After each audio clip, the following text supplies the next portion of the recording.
হরে কৃষ্ণ বন্ধুরা। তো আজকে আমি সকাল সকাল তিলক টিলক কইরা এটা কোন জায়গায় আসলাম, আর এত লোকজন, এত সবাই খোল করতাল নিয়ে নাচতেছে, কি মজা, কোন জায়গায় যাইতেছি, কি করবে যাইতেছি, সেটা যদি তোমরা জানবে চাও তো পুরো ভিডিওটা দাও। তো বেশি কথা না কয়ে আজকের ভিডিওটা শুরু করা যাক। আজকের দিনটা ছিল খুবই স্পেশাল। দিনটা ছিল হলো উত্থান একাদশী, আর সেই একাদশীর দিনেই আমরা দামোদর মাস ছিল, কার্তিক মাস ছিল, সবাই মিলে বেরোইছিলাম নগর কীর্তনে। তো এত লোকজন, এত খোল করতাল, সবাই আনন্দের সহকারে ভগবানের নাম জপ করতে করতে আমরা সবাই নগর কীর্তন করতেছি, আর এইদিকে সবাই মন খুলে নাচতেছে। তো আমরা নগর কীর্তনে গেছিলাম ধুমসা দিকে, আর এদিকে পাঞ্জুরিপাড়া। সেই নগর কীর্তন করে শেষমেশ আমাকে মেন অন্তিম জায়গায় চলে আসলাম, মানে যে জায়গায় আমাকে শেষ হবো আমাকে নগর কীর্তন।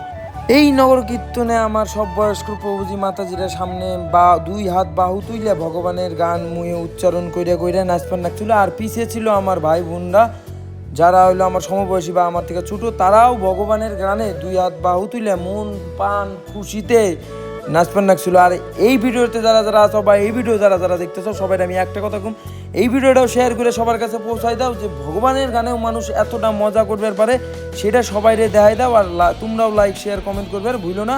আর এই মাতাজিগো নাচ দেখো, মানে অপরূপ নাচ, আর ভগবানের গানে মানে আলাদাই একটা অনুভূতি। তো যাই হোক, আজকের ভিডিওটা এইটুকুই। তোমাদের সাথে দেখা হইতেছে পরের ভিডিওতে।